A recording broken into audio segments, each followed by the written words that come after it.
What's up, everybody? It's Ralph with Pondscapes along with Jaron and Blake, and we are at it again, bringing you another pond. Let's see what's going to happen here. Jaron, do you know anything about this? Not one Blake? bit. But we're doing an 8x10 pond, Mr. Ralph. Where were you on that one? I was... Somebody's paying attention. Gold star for Blake. Let's get rolling. All right, guys, so we are out in Gold Canyon, way east, Valley of the Sun, still shining out here. We are out on the East Valley, and I love where we are working. I'm gonna show you some of the landscape here in a little bit. We're way out in the desert, and you know what we gotta be worried about, right? Hurdles. Hurdles. We've got hurdles. Tight space to get back here, but then we've got plenty of room, as you can see around behind me. We've got plenty of room to work with. But we don't know what's going on here. The homeowner warned us we better have a jackhammer, which we do. However, Blake doesn't like using the jackhammer, so we've got an excavator, and we don't know what's underground over here, so let me show you that.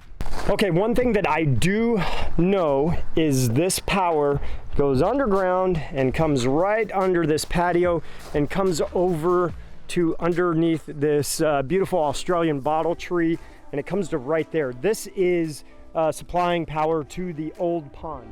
Does that cause us a problem? I don't know. Did that get ran before? We don't know. Blue stake was not an option for this setting. They would not come to survey this, so not a big deal. What do? Dig slow, right? Okay, so what we have is 8 foot wide by 10 foot long. It's gonna be 24-inch water depth pond. We've got our Signature Series Skimmer 1000 right there. We've got our Signature Series 2500 biofall right there. It's gonna be a nice little drop right into the pond. And we've got an old tree stump right here that hopefully we won't have to worry about. Boom, kicked it right out of the dirt. So what we've got to do, we're gonna carve down, level that out. We have got irrigation system running right through here, a brand new system. We shouldn't hit it. I'm not gonna hit it. So that might get hit. All right, so that's it. That's all we've got for hurdles. It is time to get digging.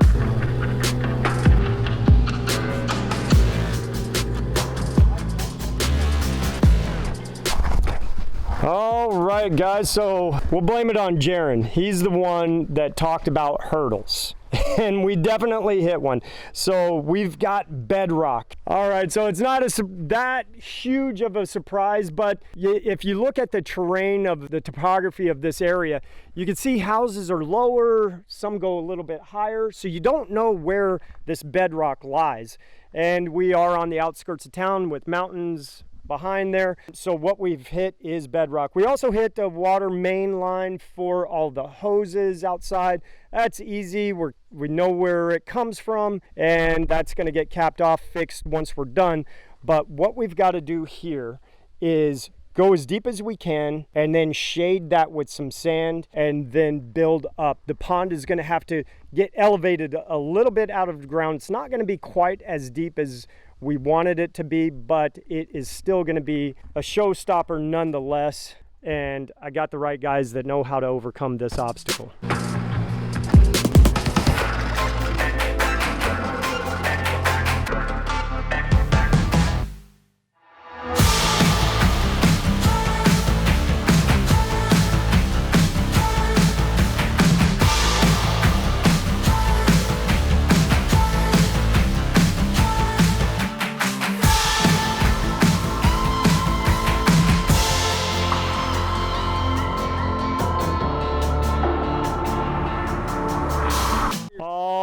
Guys, man, oh man, do we have a hard dig situation in the midst right here. So what we've got is like right where Jaron's standing, that's about the lowest point that we have. And over here, we go up a little high. You can see Blake is knocking down those peaks.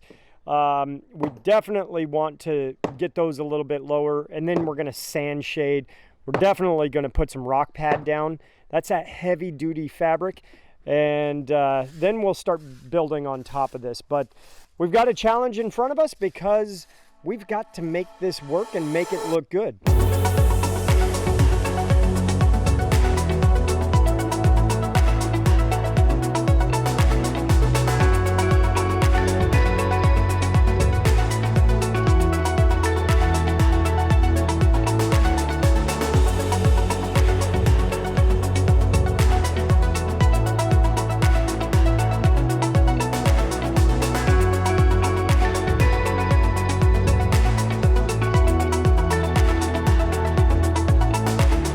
All right, guys, so what we've got going on right here in this open trench, this is that water line that came through basically right through where the skimmer's sitting.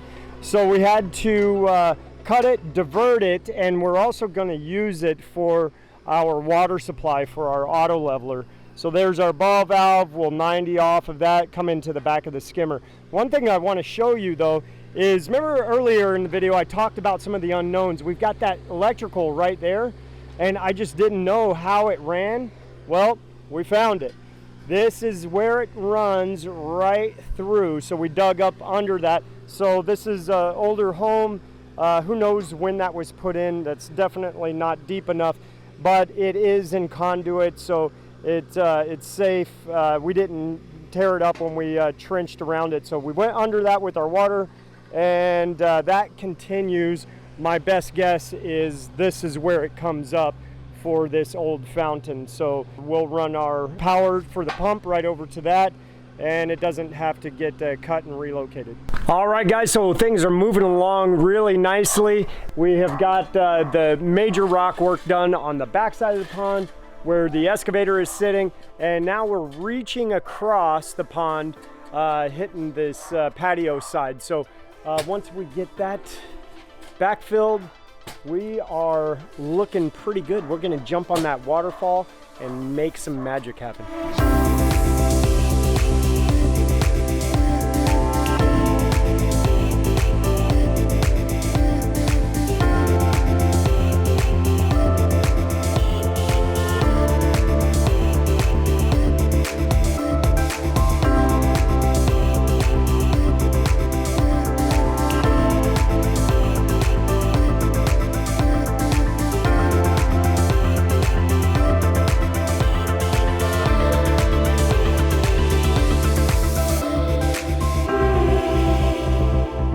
All right, guys, so we've got the edging for the most part complete around the pond. Now it's time to work on this waterfall. So right now what Jaron's doing is just leveling out this foundation. We're gonna have a wide canvas to work with.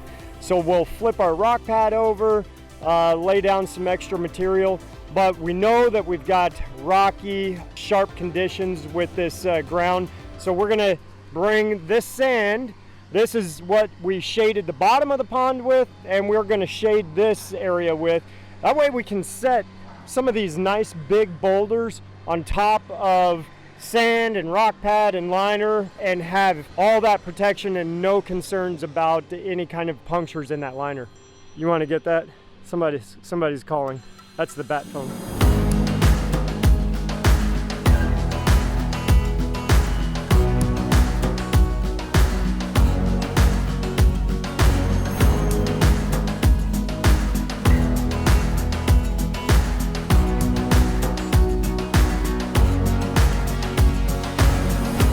All right, stream is coming together nicely. So the guys kind of set this cluster over here. I got the biofall connected. So this is a good point to look at. When we connect our liner to the biofalls, this is a lot of slack that I have right here. You don't necessarily need that much, but we do want to have some slop, some slack in there, just in case there's any settlement, the biofalls rocks back, or more importantly, a repair way down the line needs to happen, and we take that faceplate off that's holding the liner on. And what we like to do is cut that lip out of there. But this can be removed, and we could pull the liner up and still have plenty of liner to work with if there's a change or repair that needs to happen years down the line.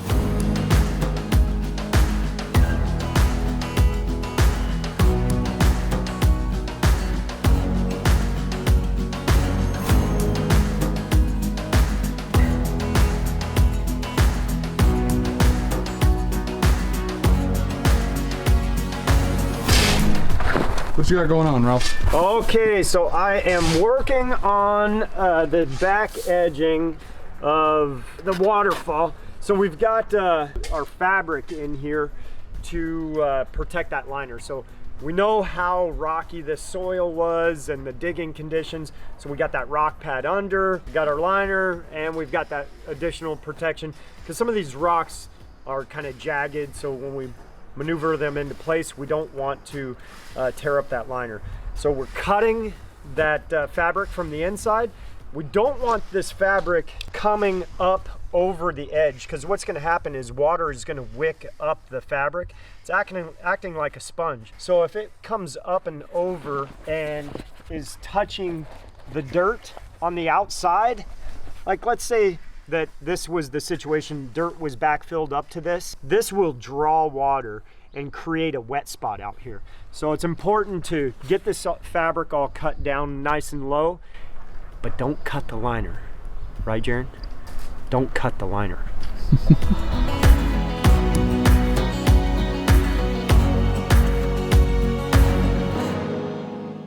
All right, guys, so I want to show you the bottom of the pond. We've got the pond all rinsed out. It's ready to be filled.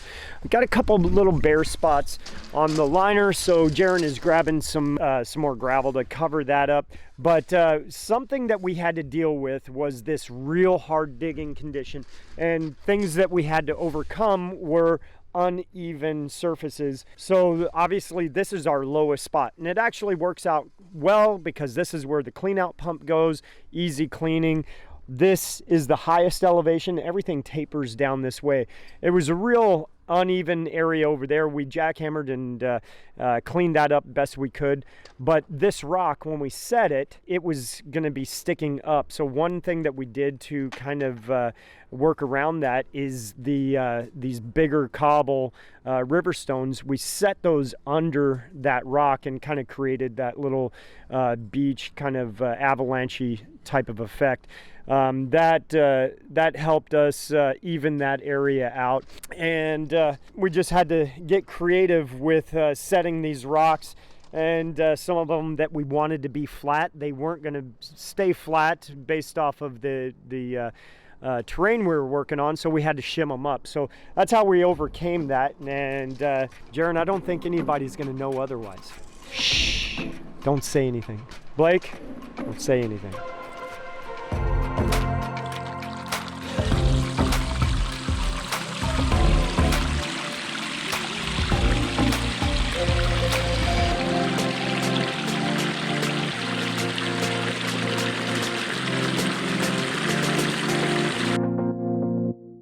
Lainey and Tammy have got 19 little goldfish and several of the mosquito fish. You can see the mosquito fish over here in a school exploring their new pond. So love the way this thing turned out. So obviously you guys saw the hurdles that we had with the uneven floor, the shallow excavation. So we did get where we wanted to be depth wise. The water level on the pond is actually still higher than the concrete level, but that's okay. You would never know, and that gives you a real clean view.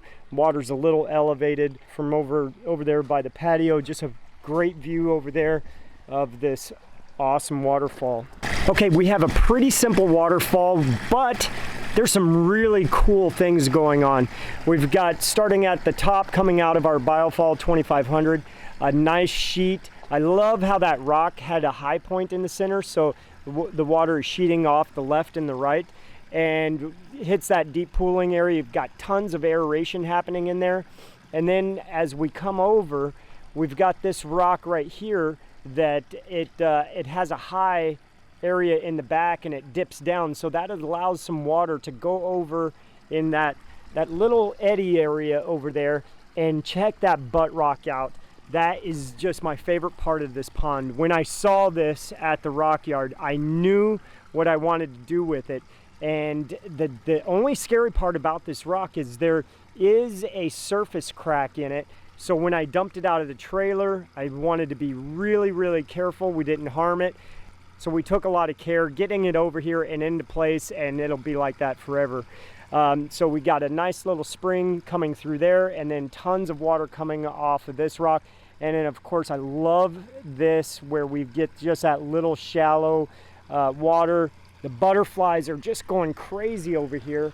Well, they were.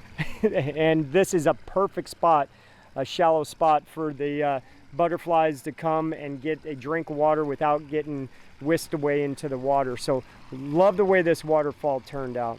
All right, guys, there you go. So just a short little recap. 10 feet by 8 foot pond. Nice little waterfall off the edge of the pond.